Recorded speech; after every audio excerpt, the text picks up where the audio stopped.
Señoras y señoras, yo soy Mikey y este es mi canal.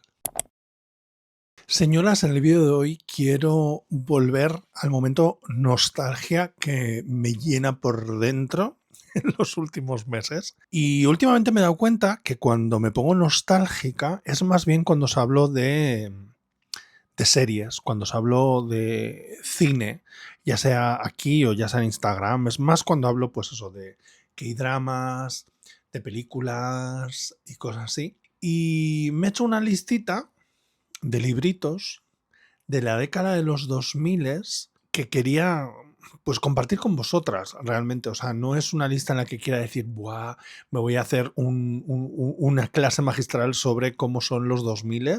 No, esto no es un vídeo de eso, es un vídeo para recordar algunos de esos libros que se publicaron en los 2000 que a mí en mi caso me marcaron mucho o que creo que marcaron en general lo que viene siendo la literatura de esa época, ¿no?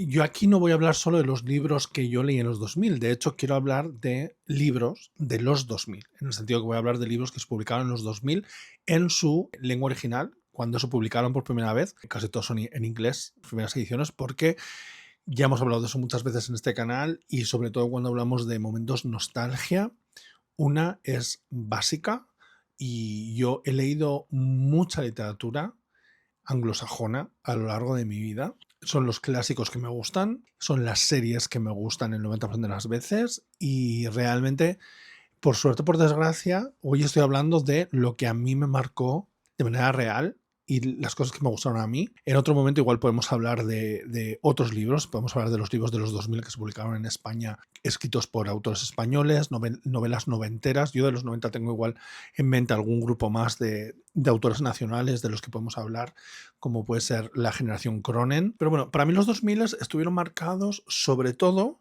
por 5 autoras cuyos libros yo leí muchas veces y que he leído muchas veces a lo largo de la historia de mi vida. ¿Vale? Vamos a hablar de esas 5 autoras primero, por encima, rapidito, porque no me voy a enrollar como una persona, porque sé que este vídeo puede ser de los largos, pero quiero hablaros de estas autoras de una manera un poco más rapidita, sobre todo como para recordarlas, por si no las habéis leído o por si igual no estáis tan al día con estas autoras. De hecho, una de ellas es bastante difícil de conseguir sus libros hoy en día en España y me da muchísima pena. Y es de la última que vamos a hablar. Primero vamos a hablar de Kate Morton, ¿vale? Todo el mundo la conoce. Yo creo que Kate Morton, sobre todo en España, tuvo mucho éxito en los 2010 porque su primer libro publicado en España fue El jardín olvidado, que se publicó en inglés en 2008. Así que como muy pronto se publicaría en 2009, 2010. Aquí en España no lo sé porque no lo tengo apuntado. ¿Podría haberlo buscado?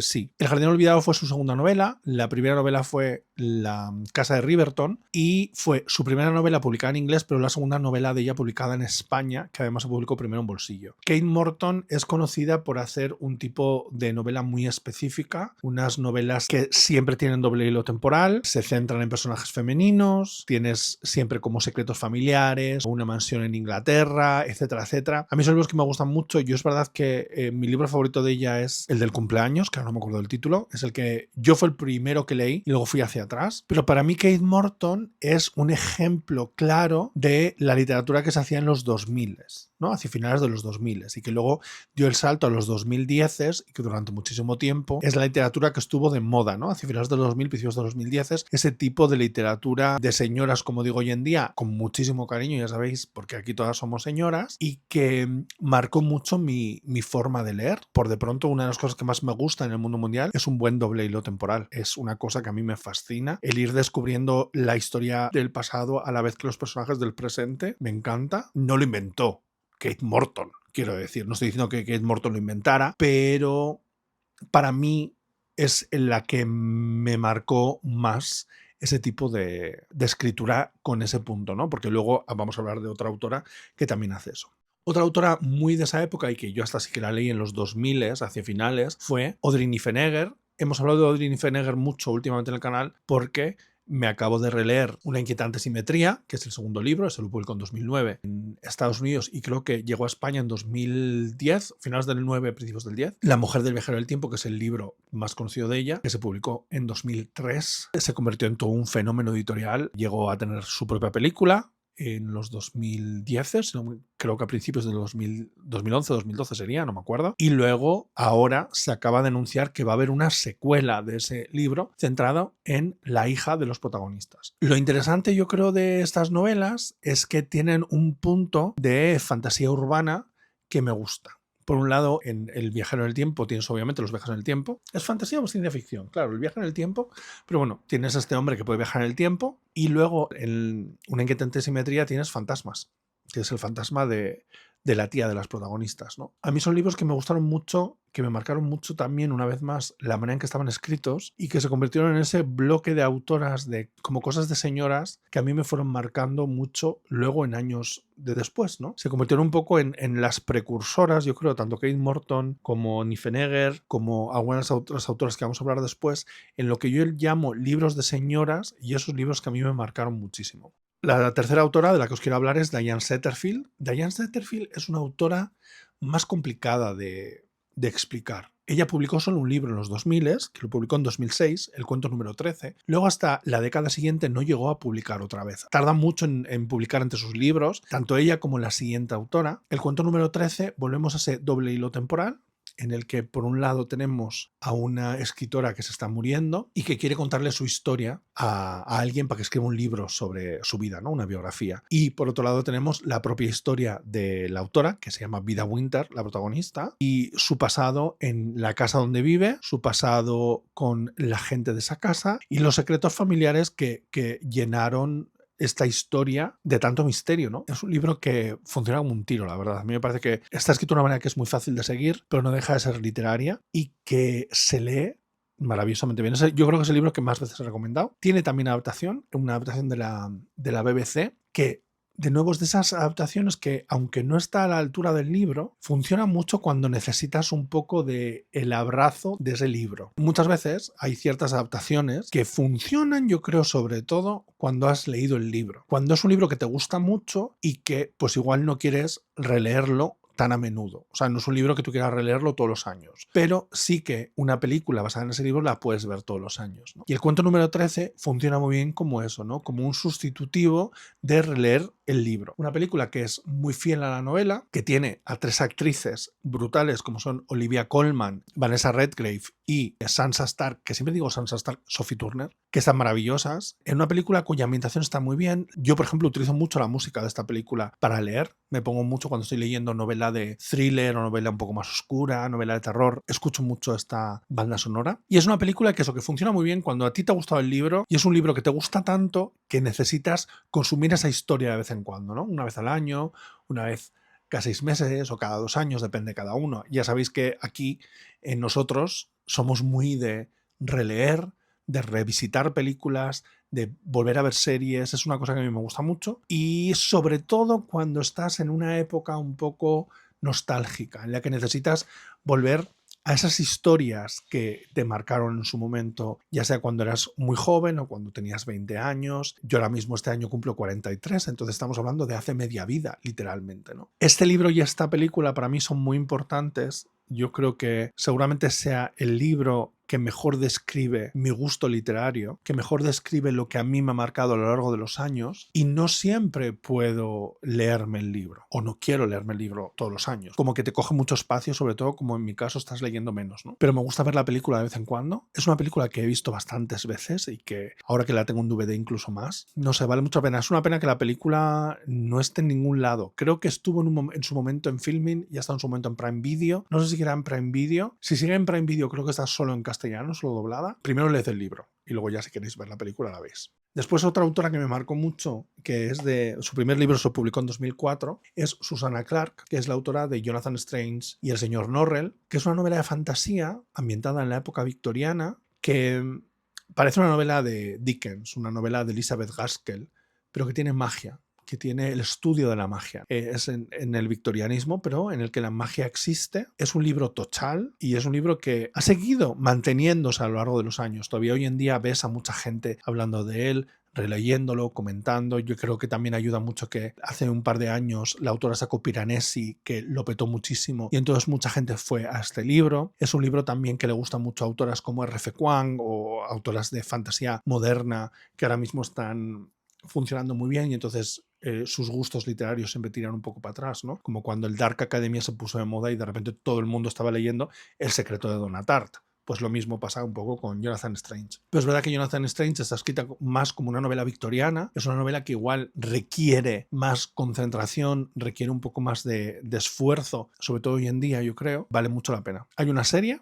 una miniserie, que no está en ningún sitio para ver, es una pena, que yo tengo que encontrarla en DVD en Vinted porque la necesito, y es una miniserie muy guay, con una música muy guay. Esta mujer también sacó, en la misma década de los 2000, sacó un libro de relatos cortos ambientados en el mismo mundo que hace poco los ha reeditado Salamandra, que se llama Las Damas de Graysadieu. Así como Jonathan Strange la he leído un par de veces, en Las Damas de Graysadieu, los relatos de las Damas de Graysadieu las he leído varias veces porque era de nuevo volver a ese mundo, volver a esa historia, volver a esa ambientación, pero era mucho más fácil de hacer, ¿no? Es mucho más fácil cuando te lees un relato a que cuando te lees una novela de 800 páginas. Y ya la última autora de los 2000 como tal, de la que os quiero hablar, es una autora que escribía novelas que eran protagonizadas por grupos de mujeres. Se llamaba Kate Jacobs, bueno, se llama Kate Jacobs todavía, pero no ha publicado nada hace muchísimos años. Ella publicó 3 libros de su serie de El Club de los Viernes, que era un club de tejer, en inglés se llama The Knitting Club,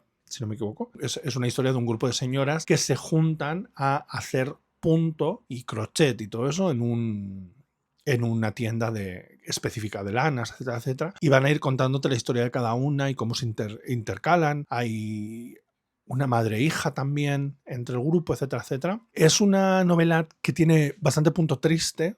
Hay una enfermedad y hace que, pues bueno, sea una historia que te duela, pero a la vez que te dé mucha esperanza por el equipo, ¿no? Ese grupo de apoyo entre mujeres que a mí me gustó mucho de esta novela. De esta novela llegó a haber 2 libros más, hubo una segunda parte y un libro navideño que se publicaron también en España, todos están publicados por Maeva, los libros de Kate Jacobs, pero están muy difíciles de conseguir ahora mismo en castellano. Supongo que si buscas en webs de segunda mano, en apps como Vinted o en tiendas como Reread, etcétera, etcétera, será más fácil conseguirlas, no lo sé, pero la verdad es que yo tengo la suerte de tener mis copias de entonces y me gusta mucho. Publicó un libro que se llamaba Comfort Food, que en castellano se llegó a llamar Amigas entre fogones, y que estaba protagonizado por una presentadora de un programa de cocina. Y yo creo que es el primer libro como tal que yo leí que se centrara en cocina, que la novela fuera alrededor de la comida, de cocinar, etcétera, etcétera. Luego a lo largo de los años pues solo hay que ver mi de libros en inglés, que si no lo habéis visto lo voy a dejar abajo en la cajita de descripción y arriba en la i, porque es un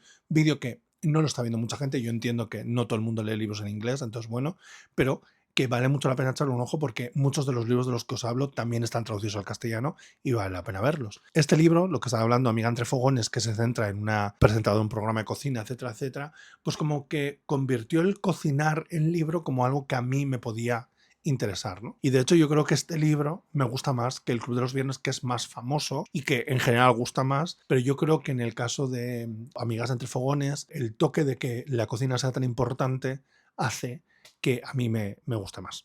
Esas son las autoras así un poco importantes de las que quería hablaros y como podéis ver llevo un montón de tiempo grabado y todavía no hemos entrado en muchas otras cosas. Quería hablar también, por ejemplo, de los libros de Anne Rice en los 2000. Anne Rice para mí es una autora muy importante y creo que la Anne Rice de los 2000 está bastante olvidada. Primero porque, por un lado, escribió libros para una saga muy larga, como es Crónicas Vampíricas, y que no todo el mundo se ha leído todos. Mucha gente se queda en los 3-4 primeros. Yo siempre he recomendado seguir adelante. Además, es una saga que acaba convergiendo, no sé hablar, madre mía, acaba convergiendo con la otra saga tan importante de ella, que son Las Brujas de Mayfair. Y ella publicó Merrick primero, luego publicó Sangre y Oro, que es como la biografía de Marius, que es el que convirtió a Lestat en vampiro. Y luego ya dio el salto a esos libros que juntaban las crónicas vampíricas y Las Brujas de Mayfair, que era El Santuario y Cántico de Sangre. Esos fueron los primeros libros que publicó ella en los 2000.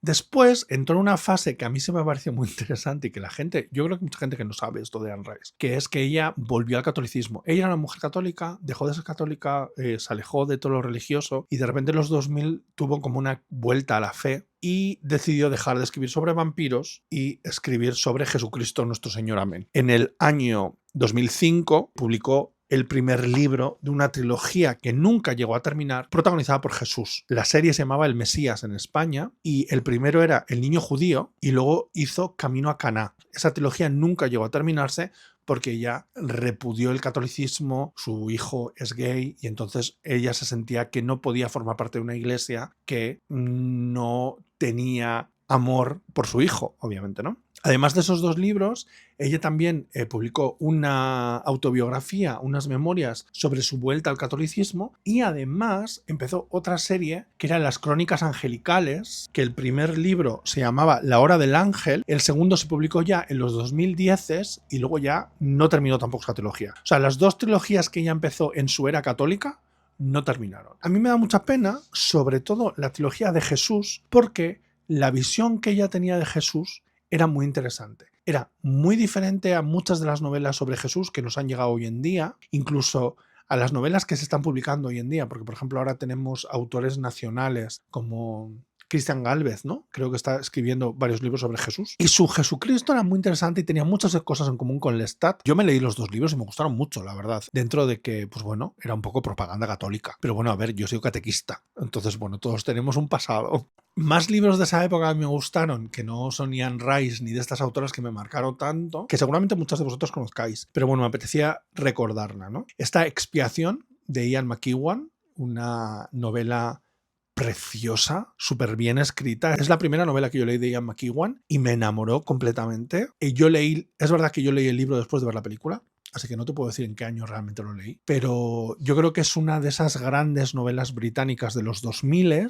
Muchos autores a lo largo de esos años escribieron ese tipo de libros, pero también estaba Nunca me abandones de Kazuo Ishiguro, que aunque tenía un toque de ciencia ficción, yo creo que tenía más que ver con una novela de Ian McEwan que con una novela de ciencia ficción, por ejemplo. También en esa misma época se publicó La línea de la belleza de Alan Hollinghurst, que es la novela más famosa de este autor. A este autor le comparaban un poco como a Jane Austen, moderno, y él escribía muchas historias y todas están protagonizadas por hombres gays, y era muy interesante ver ese tipo de literatura británica, tan inglesa, tan de la mansión, de la lucha de clases, etcétera, etcétera, pero centrada con un protagonista gay. En el caso de La línea de la belleza es muy interesante porque está ambientada en los años 80, está ambientada en la época de Thatcher y de hecho Margaret Thatcher pues, tiene un poco que ver con la novela. Tanto de Expiación como de La niña de la belleza hay adaptaciones, de Nunca me abandones de Kazuo Ishiguro también. Esas tres novelas en España las publicó Anagrama, mientras que la de Ian McEwan y Kazuo Ishiguro eran películas. La adaptación de La niña de la belleza es una serie que no sé si es de la BBC o de ITV, el otro canal así como importante británico, pero protagonizada por Dan Stevens, que luego fue el protagonista de Downton Abbey. Creo que son de esas obras que a mí me han marcado mucho porque era de las obras así como con protagonistas gays que no era solo sobre ser gay. Este libro tampoco se tuviera un final feliz, pero iba más allá de que el protagonista fuera gay, también porque el autor era un hombre gay. Un libro que a mí me gustó mucho de esa época y que ya me toca releer es La corte del lobo, de Hilary Mantel, que se publicó en el año 2009, a finales ya de todo. Es el primero de los libros en su trilogía de Thomas Cromwell, que nos habla de Enrique VIII, de Catalina Aragón, etcétera, etcétera, otra obsesión mía y que creía que era importante comentarlo aquí, ¿no? Como podéis ver, no hay mucho libro escrito originalmente en castellano que me marcó mucho de esa época. No puedo decir por qué. Todos los libros están escritos en inglés porque son los que más he leído, los que más he marcado y porque pues cada uno tiene sus prejuicios y mi prejuicio siempre ha sido ese, ¿no? Yo creo que tampoco es una cosa que haga aposta, no hago propósito el no leer libros españoles porque leo muchos libros españoles, pero yo creo que igual no me marcaron tanto como igual me han marcado otros, ¿no? Porque también el tipo de libro que me gustaba era muy específico. Pero un libro que me marcó mucho a mí y a mucha otra gente fue La sombra del viento, de Carlos Ruiz Zafón, que se publicó en el año 2001. Nos dio ese toque gótico que a mí me gusta tanto, la literatura anglosajona, y la llevó a Barcelona, ¿no? El libro que más veces he leído de Ruiz Zafón es Marina, que es un poco anterior, pero que es, no sé, es incluso más gótico, y entonces yo creo que por eso me gusta más. Una curiosidad de los 2000 es que en 2007 se publicó Un mundo sin fin, iba a decir sin final, Un mundo sin fin, de Ken Follett, e hizo que hubiera un resurgir de una novela del año 89, que es Los pilares de la tierra. Uno de los libros que más recuerdo de los 2000 era Los pilares de la Tierra. Todo el mundo a mi alrededor estaba leyendo Los pilares de la Tierra. En mi familia, mis primos, mis tías, etcétera, etcétera. Todo el mundo estaba leyendo Los pilares de la Tierra. Y yo tardé muchos años en enterarme de que Los pilares de la Tierra era una novela del año 89. Yo pensaba que era un libro de los 2000 y que Un mundo sin fin era su secuela. Pero no, era mucho anterior. La trilogía Millennium. Esa trilogía abrió un boom, sobre todo a finales de los 2000, para que nos llegaran un montón de autores de novela criminal escandinavos, ¿no? Teníamos la trilogía Millennium, estaba también la autora Asa Larsson, que empezó una serie con Aurora Boreal, que tenía una policía que se llamaba Rebecca, no me acuerdo su apellido, y también a finales de los 2000 se publicaron los 3 primeros libros de Camilla Läckberg, de Fialbaka. Los que a mí me gustan. De Fialbaka son los que me gustan. Los otros no. Camilla Läckberg, lo siento mucho. Y para cerrar un poco esta época así un poco como con thriller, con misterio de los 2000, no podemos hablar de los libros de los 2000 sin hablar de El Código Da Vinci y Dan Brown. A mí, Dan Brown me da exactamente igual. Yo he leído varios libros de él, pero no son mis libros favoritos. Yo me acuerdo que El Código Da Vinci me pareció un cuadro, como que para mí le faltaba algo. La película es otra cosa, es lo que me pasa con muchos libros. Me pasa con La Asistenta también. El libro me parece una mierda, pero la película me parece muy entretenida. Como que en película me es más fácil ver estas cosas, ¿no? El Código Da Vinci abrió una saga de libros con Robert Langdon como protagonista que llegan hasta el año pasado que se publicó otro, y bueno, el mismo Ken Follett también anda publicando todavía libros sobre el mundo de los pilares de la Tierra, así que estos dos autores son como muy 2000eros en ese aspecto, ¿no? Para mí. Y vamos a cerrar este vídeo, que me estoy enrollando mucho, pero lo quiero cerrar con 2 autoras que nos marcaron, sobre todo en la literatura juvenil. Por un lado tenemos a Suzanne Collins con su saga de Los Juegos del Hambre, que nos ha dado una trilogía original cuyos 2 primeros libros salieron en los 2000, el tercero ya en 2011, y que ahora en los últimos años nos han salido 2 libros más. Unas películas que nos dieron a Jennifer Lawrence como la estrella que es y que todavía hoy en día están como muy vigentes. Es la madre de la distopía, ¿no? De esa vuelta a la distopía, pero también es un poco la guardiana, fíjate lo que voy a decir, qué fuerte, un poco de nuestra conciencia social cuando eres un adolescente, o eso me parece a mí. Yo quiero pensar que la gente que leía esos libros de joven se ha guardado eso para ellos. En esa época también salió Cazadores de Sombras, a finales de los 2000 se publicaron los primeros de Cazadores de Sombras en inglés, pero en España no llegaría hasta 2009. La saga 2000era por excelencia, yo creo que no hay otra que Crepúsculo. ¿Qué sería de los 2000 sin Crepúsculo? Pensadlo. Es que no hay nada. Creo que no hay nada más 2000ero que una autora mormona escribiendo sobre un vampiro que brilla en la oscuridad como un gusiluz. Una fantasía. A mí me encantan. Además a mí me gustan de manera no irónica. Creo que son libros maravillosos, divertidísimos, entretenidísimos. Son tóxicos, sí. Pero ¿qué queréis que os diga? Yo es que a mí me gusta mucho también Cumbres Borrascosas. ¿Sabes lo que te quiero decir? No es un libro para decir este es el tipo de amor que quiero, pero es un libro para qué risotis. Nos dieron 4 libros perfectos en los 2000, ofreció unas películas que dijiste, amiga, icónicas. Robert Pattinson es famoso gracias a Crepúsculo, que no lo olvidéis nunca. Este es el resumen 2000ero que me apetecía comentar con vosotras. Estos libros que me marcaron a mí o que marcaron una época. Hemos empezado por los que marcaron a mí, luego hemos empezado por otros que fueron igual un poco más generales, y quería acabar con estos de juvenil, porque bueno, al final la literatura juvenil es una literatura muy importante, sobre todo teniendo en cuenta que estas 2 sagas empezaron en los 2000 y son 2 sagas esenciales para entender la literatura juvenil. A principios de los 90 y durante los 2000 también hubo otra saga infantil juvenil de una señora cuyo nombre no vamos a nombrar en nuestro canal, porque no hacemos publicidad a personas como ella, ¿vale? Las terfas no son aquí bienvenidas, que sí, que me lo vais a dejar en comentarios. ¿Por qué no hablan de no cuántos? Porque yo de terfas no hablo, ¿vale, amigas? Y nada, hasta ahí el vídeo de hoy. Espero que os haya gustado. Me encantará leer qué libros leíais vosotros en los 2000, qué libros os marcaron. Tampoco creo que yo tenga muchos seguidores aquí en YouTube que seáis nacidos en los 2000, me parecería un poco fuerte. Pero bueno, si es así, también me gusta decir qué libros infantiles leísteis en los 2000. Que nada, que os mando muchos besos, que muchas gracias por estar ahí. Espero que os haya gustado este vídeo un poco más nostálgico. Y si es así, decidme si os apetece que haga uno sobre los años 90. ¿Vale? ¡Agur!